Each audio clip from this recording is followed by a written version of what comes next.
Hello and welcome to the next episode of the Lion's Den. Now, we took a little bit of a break so that I could prepare for LGT, so that we could have a big push on that and try and get some positive content out of the LGT. So that's what this video is. We're going to chat all about the tournament experiences, both from a gameplay setting and from just a general tournament experience. We're going to talk a little bit about opponents. We're going to talk a little bit more about sort of the successes that came out of the LGT as well. There were quite a few surprises, obviously seeing veterans of the Long War take the win. Overall, phenomenal weekend. You can probably hear in my voice that I am suffering with post-LGT flu or whatever it is. Nurgle has attempted to lure me to his garden, probably because there was 1,000 probably quite sweaty people all in the room enjoying time together. And there were lots of hugs as well. It was probably not the most sanitary conditions, but it was a really great time. And if you did come up to me, have a chat with me, thank you so much. Really enjoyed all the conversations that I had with people over the weekend, all the new friendships, seeing all the old friends as well. It was really fantastic. Absolutely loved it. However, without further ado, we're going to jump straight into the list. So here is the list that I took to LGT. It's a little bit different, as you can probably guess. So that's why we were radio silent for a bit, because I was trying to plan in some different ways that I could attack the meta and try and predict what people were doing. So, as you can imagine, Azrael, Apothecary Biologist with Fire Discipline, Librarian, JPIs, Eradicators, 3x5 Deathwing Knights, Inner Circle Companions, Hellblasters, Scout, and then the secret sauce was that I replaced the Lone Op Lieutenant, the Intercessors, and a squad of Jump Pack Intercessors with an Immolator and a Battle Sisters squad, which is actually, funnily enough, the exact same points, because they are both 115 points each. So the Battle Sisters are split. And the reason that I opted for that was because a lot of the time the intercessors were forced to stand at the back anyway, because I needed to screen. So even though they were sticking objectives, they were still a wasted 80 points. Now, what I also found was the games that I was losing were because I had cheap screens put in front of me that I didn't really want to overwatch with Hellblasters, or that I didn't really want to overwatch with Eradicators because it was risky, or I'd probably not oathed them. So I needed something that was cheap and good with Torrent. So enter the Immolator and enter the Battle Sister squad, because even the hand pistol is strength 4, so it's wounding things like elves on 3s. Now that's really bloody handy. Just the ability to go, right, here's 3 flamers, get rid of what you're trying to do, you can put those 5 in front of me. It's very much suddenly a risk for them to try and put those cheap units that they don't mind losing if they take up a turn of Deathwing Knight movement, but otherwise they will struggle to handle. Now, something else very interesting about this is that with the Immolator going 12 inches, if you're able to get, let's say, 10, because obviously pivot and things like that, you're then dismounting 3. So you've got about 13 inches, say, which is about as fast as a JPI squad, except you're dumping out 10 OC on that objective. So in terms of forcing an answer, the Battle Sisters are extremely cheap, they're extremely efficient, they're good at screening because they're still on 32mm bases, same as the Intercessors, so they're still getting the same coverage that all the other Space Marine units would.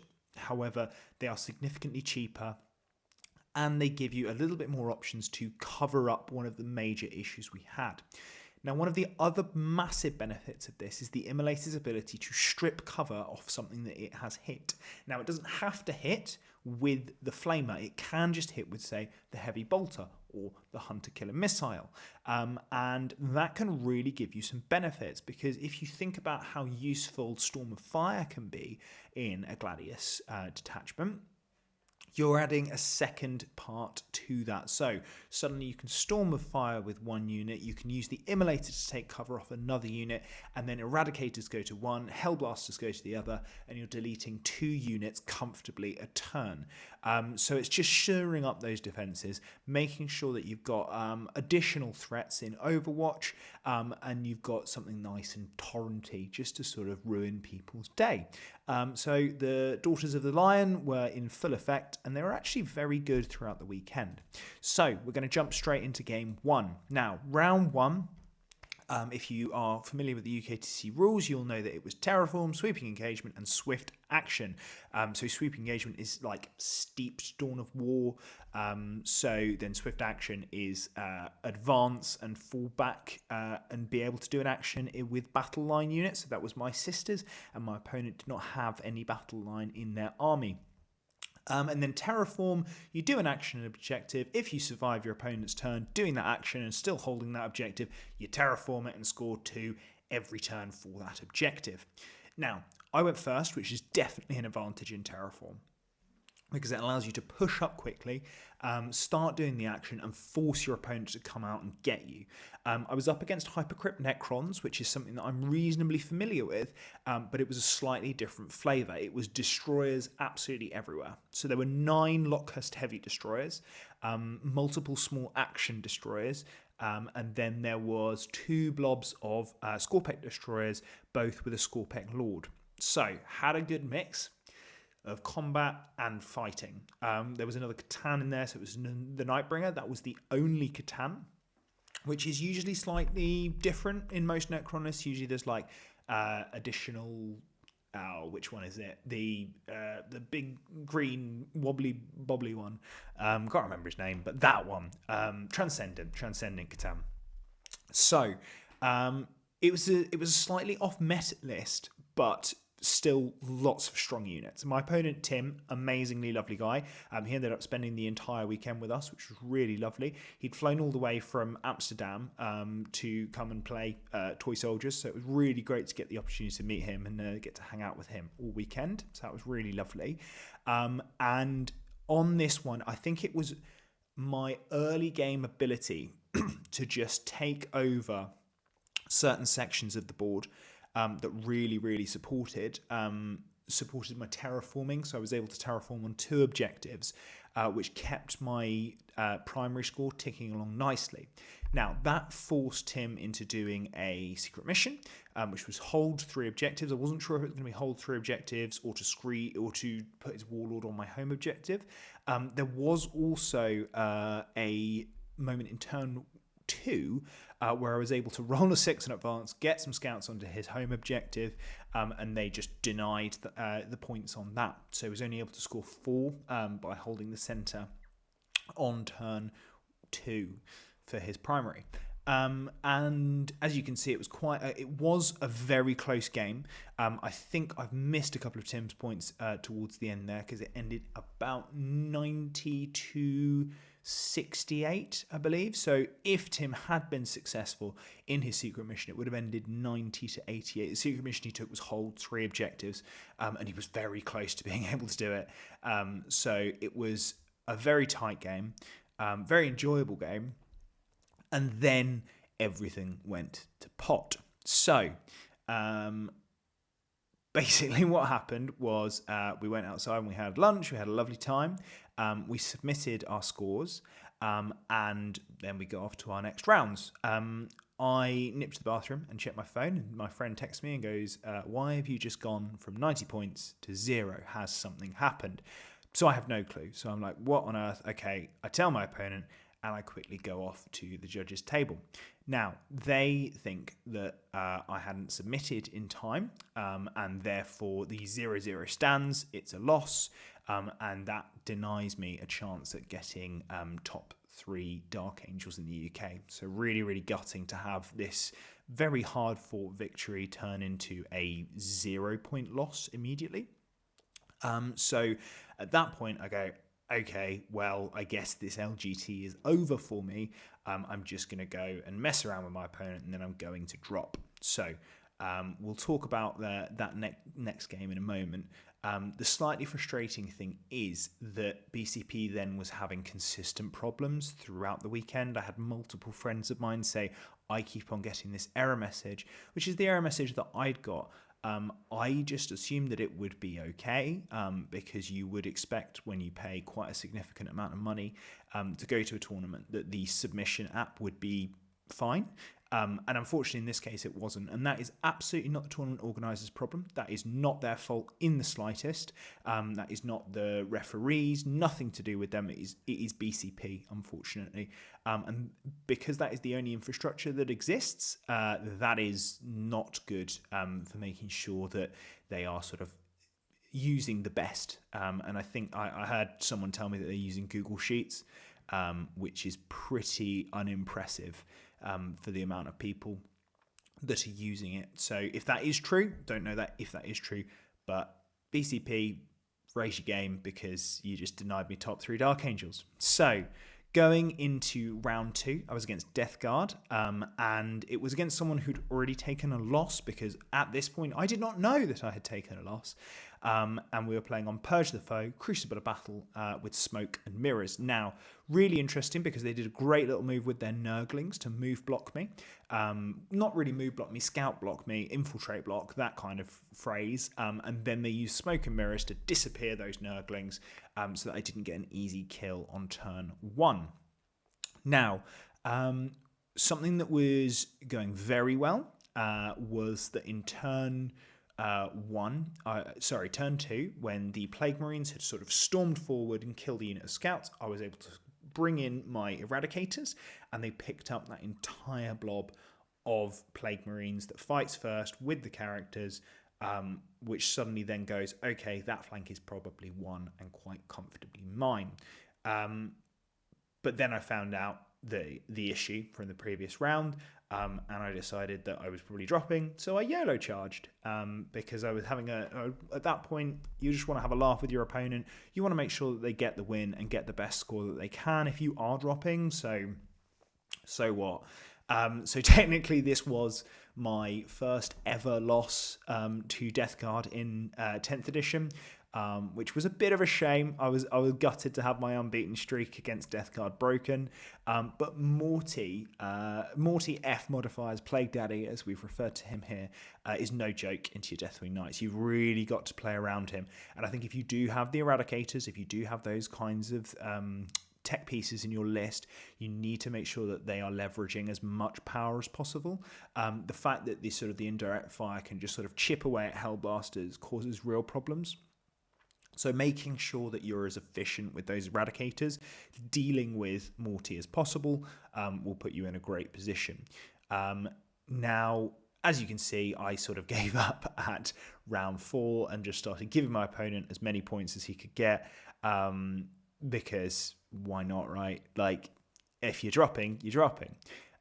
So I then drop, and this was where the fun begins, because that then stopped my opponent submitting the score. So he had to go over, and we chatted to the head ref, Paul, and he asked me really candidly, are you dropping because of what happened in round 1? And I said yes.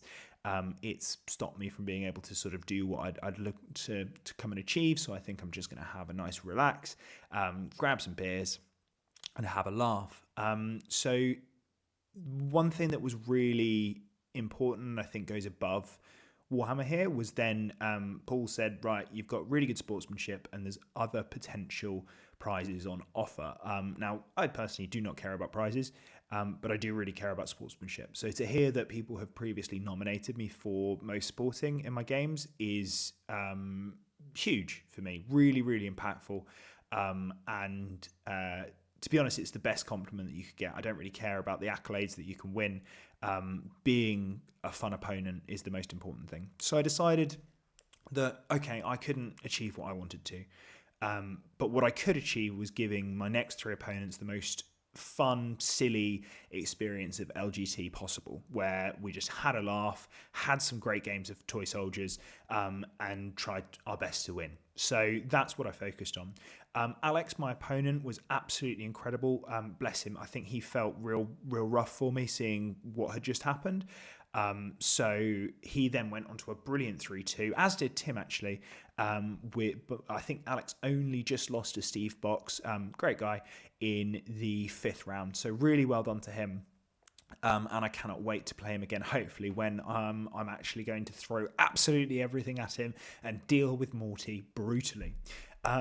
So we're going to go into round 3. Now, this does mean that we are 0-2 going into round 3 with 0 points because I dropped. And so Paul had to put me back in the tournament, which meant I had 0 points for both so far. Excellent. Well done, Toby.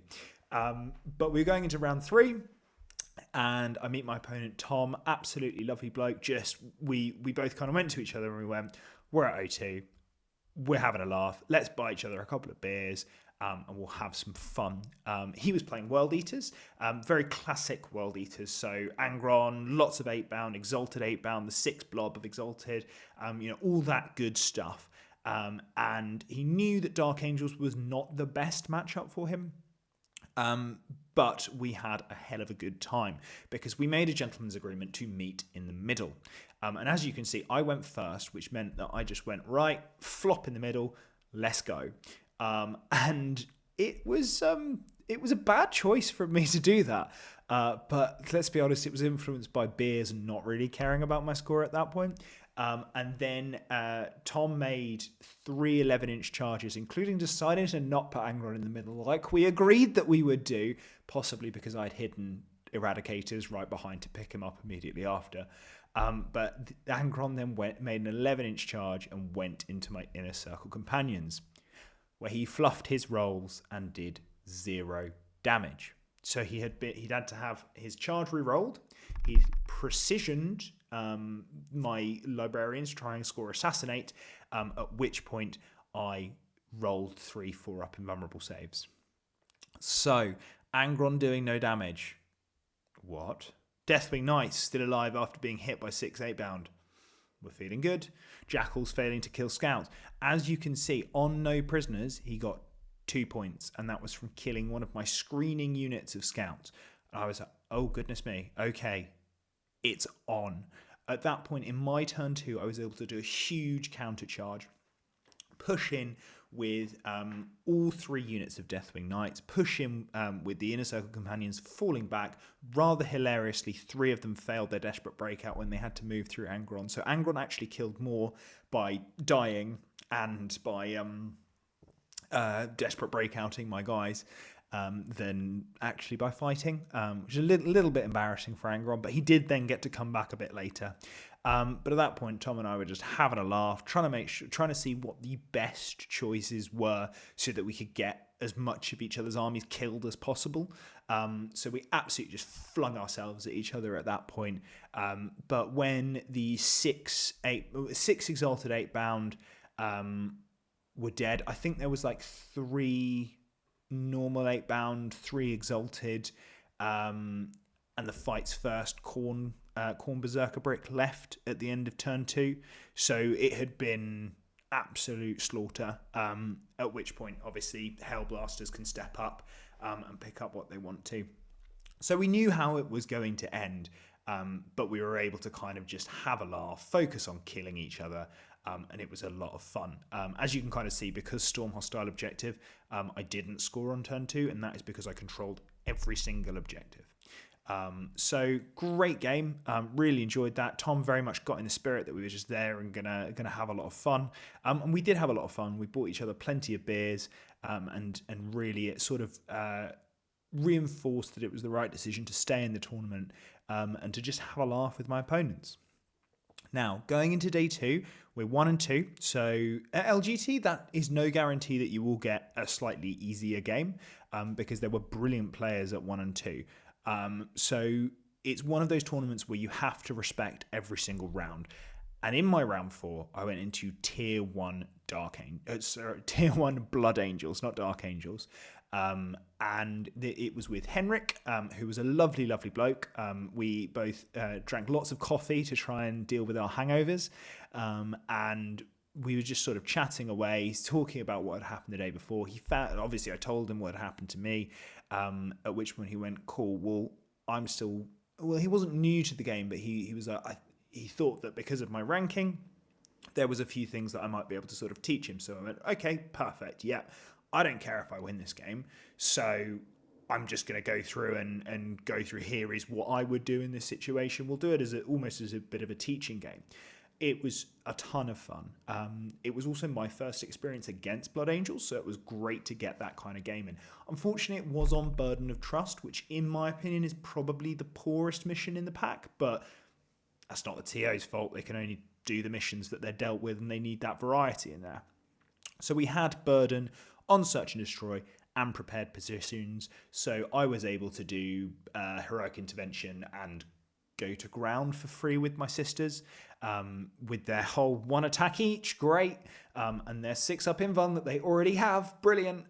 So it was kind of an irrelevant one because obviously Henrik didn't have anything because he was playing the very classic, here's a blob of guys with jump packs, here's another one, here's a third one, and just in case you missed it, here's a fourth one. So it was it was the Sangard, Vanvets, Death Company with Lamartis, and a big blob of assault intercessors with a captain. So, and then just some supporting jump pack assault intercessors, some scouts, that kind of thing. Now, it was a very tight game, which is reflected in the score, which is very low scoring, and that is because we were playing Burden of Trust. But also, I sprung a little bit of a trap that Henrik went to fall into, and then I might have pointed out that he was falling into the trap that I was trying to get him to go into. So it very much was that kind of, let's talk about this game, let's find a way. At one point he was like, I don't care if I win this, I'm going to give you the win anyway, because you've taught me through the game. And I was like, no, I will win this fairly or I won't win this. So it was a brilliant game, ton of fun. I'm really interested to sort of get my teeth into how people can try and counter me, which is, to be honest, a really good way for me to learn as well on how to not get caught out by other people's armies who might know Dark Angels quite well, and look to try and counterplay there. Now, the game ended very tightly, and that's because the Eradicators and Hellblasters were able to take out the Death Company and the Sanguinary Guard in one turn, which just left the Vanvets as the sort of the main opposing force. We're using our reactive move as efficiently as possible. Reactive move strats, oh my goodness, so good. So really, really loving that. That will probably come as a shock to very few of you, but reactive moves, amazing. And Deathwing Knights are just so difficult for Blood Angels to deal with because of that -1 damage, and they're all 2 damage. So we're able to take that one 52 to 46. You can see from my cards that it was rather spectacularly poor on which cards I was drawing. In fact, we were laughing about it quite hard for how bad it really was. But equally, I'm not complaining. It was a great time. Henrik was a phenomenal opponent. Sort of really took on board any advice that I gave him. We genuinely worked together to get the best possible game. So I really enjoyed that game. And he was just a really stand-up bloke. Very, very friendly, sort of always up for a joke, even though it was early in the morning. We were grabbing each other coffees, as I've already mentioned. And it was just the kind of positive experience that you're looking for when you've had a bit of a knock the day before. So yeah, really, really great one. So at this point, I've had 4 incredible opponents.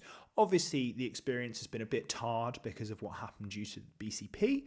However, because of that social aspect, it was really great. So we go into round 5. And that is against Blood Angels again. Yay! More Blood Angels. Now, John's list was a little bit more diverse and a little bit more all-rounder in terms of how it was gonna take me on, because it had a Bile Predator in, which I really liked, and it had a Sanguinor, which was going to give him fights first and that kind of free heroic intervention where they just sort of appear and screw you over. And it also had some assault intercessors rather than just the jump pack assault intercessors, which was at the expense of scouts. I think, yes, it was at the expense of scouts. However, they had an impulsor with them, so they were quick. They're 10 OC, and in Sons of Sanguinius, they're pretty damn good. So on Scorched, And we kind of just tore into each other. Like there was absolutely no tomorrow. I got a good overwatch into the Sanguinary Guard, which ended up with 5 of them dying, which I think was sort of the key error that John made, where he didn't commit all of his resources to going into the centre, where he really needed to score. I think it was a couple of different secondaries. I can't see them on the list right now. Now that sabotage wasn't actually scored, which is very, very important to the story that comes next. So John has an impulsor that had tried to move block me, and I was able to just sort of move around and get to the objective. Now the impulsor's in my backfield, and he draws sabotage, so he's able to get the impulsor onto one of the ruins and start doing the action, which is a real problem for me. I have to get my last Eradicator and Apothecary Biologist that are alive out of combat and looking over to where they can stop that. And I have to bring back a squad of Deathwing Knights away from an objective to make sure that I get the kill. And I am able to get the kill, which does deny him 6 points, which was huge. But I had on my go turn, it was the dice just deserted me, unfortunately, where my Inner Circle companions just didn't pick up the models that they needed to pick up. My Deathwing Knights weren't overly efficient, and there was just the Eradicators actually really struggled. I rolled a lot of ones on damage, so it was a real tough one, to be honest. Very nearly didn't kill 5 jump pack intercessors to give myself. I think it was. Can't remember which one it was, but yeah, it wasn't good. So it was a really, really tough game that. But we managed to get into a situation where John's got the Sanguinor on my home objective. So this is the turn after me killing the Impulsor. He's got the Sanguinor on my home objective doing sabotage. He's got some jump pack intercessors that have just killed the sisters that are on my home objective as extra support. And he's got a Sanguinary Priest burning my home objective.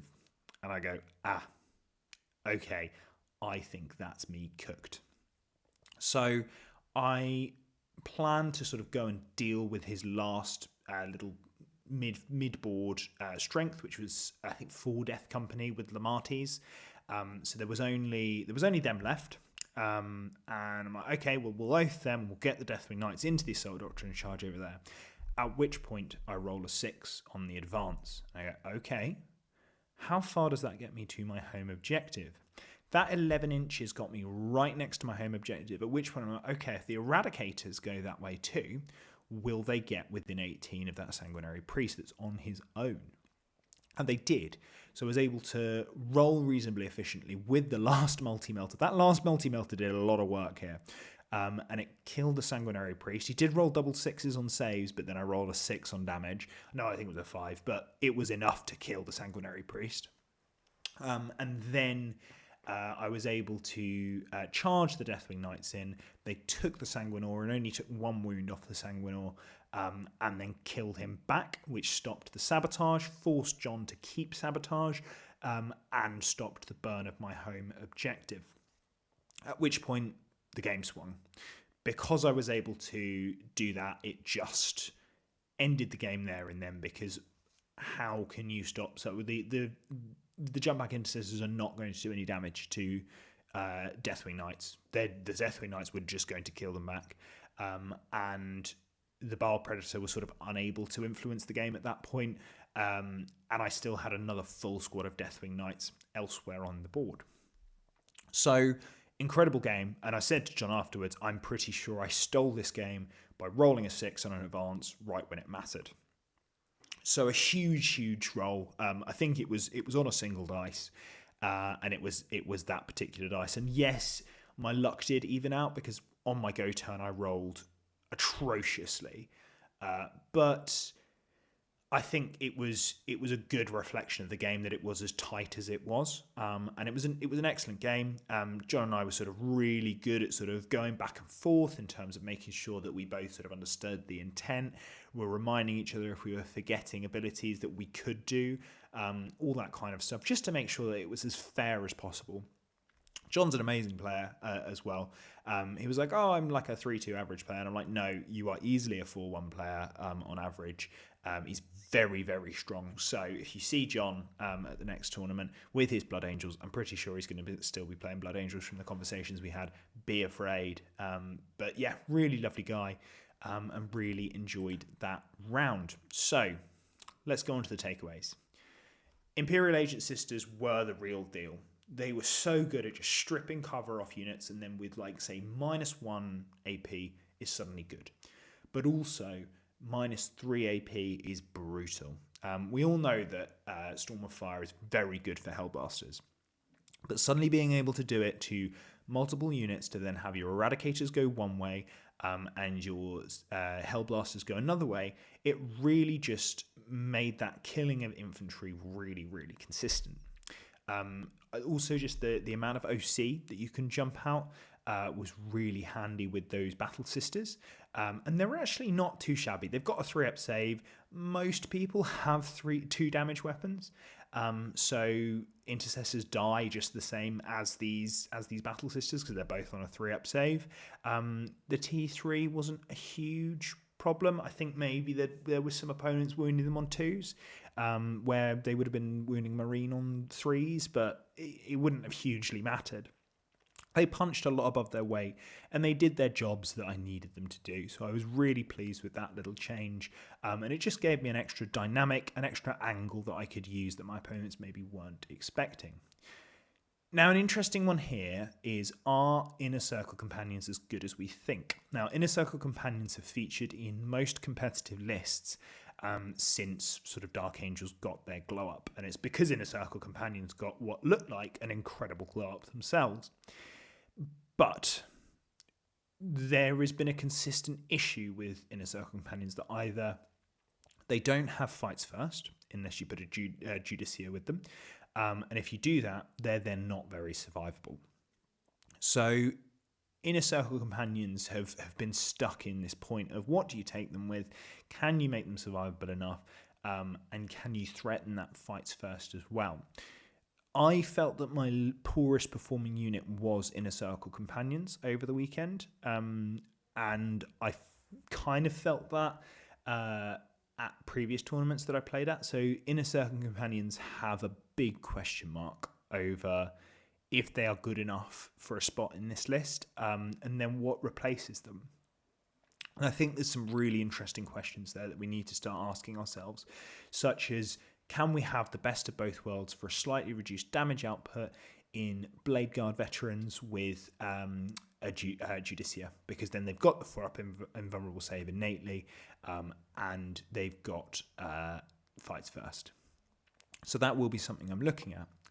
Then the next question comes from the success of another Dark Angels list, which was Louis Ballington's Stormlance Dark Angels, which made it into the Shadow rounds. But also, I was thinking throughout the weekend, I only really need the tactical and the Assault Doctrine. The Devastator Doctrine was a bit of a hindrance in taking, because it was just to enable Fire Discipline. It wasn't ever really useful apart from enabling Fire Discipline.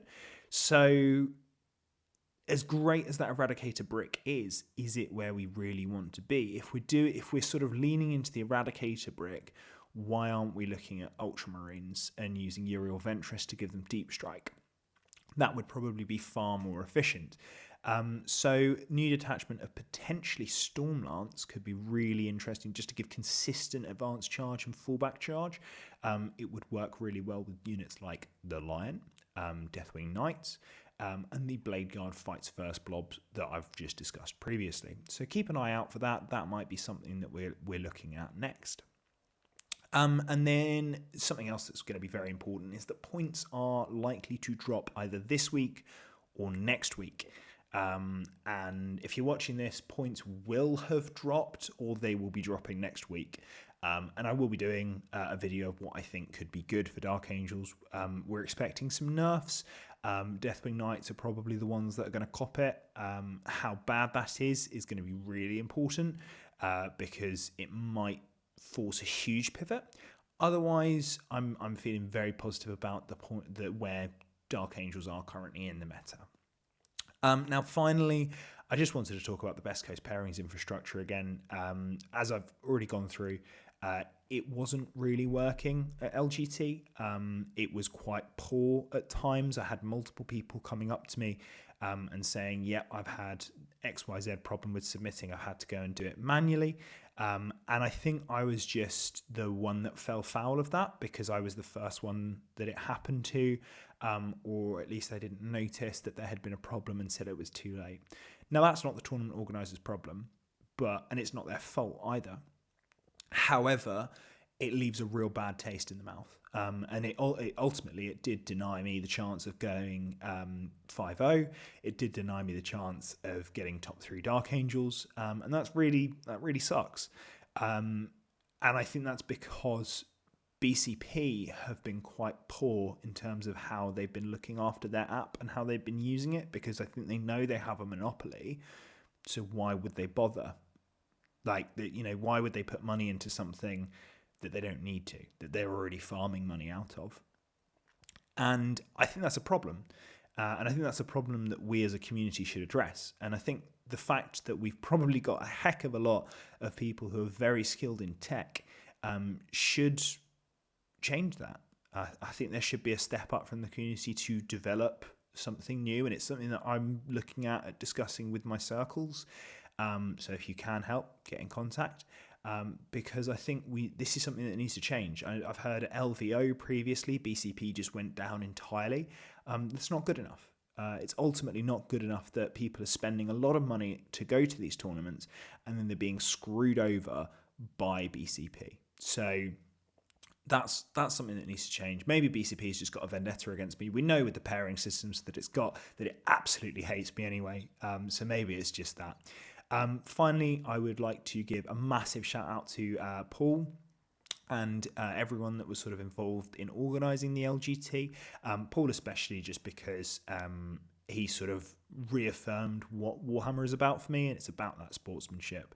It's about playing the right way, and it's about having a laugh with your opponent and sort of making lots of good friends. So that's my main takeaway from the LGT, is that socially it is one of the best weekends of the year, if not the best, because everyone is there. Everyone's there having a laugh, having a beer with their friends.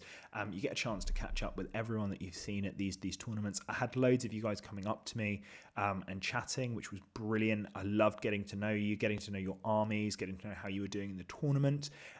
It was phenomenal just to be able to get that opportunity.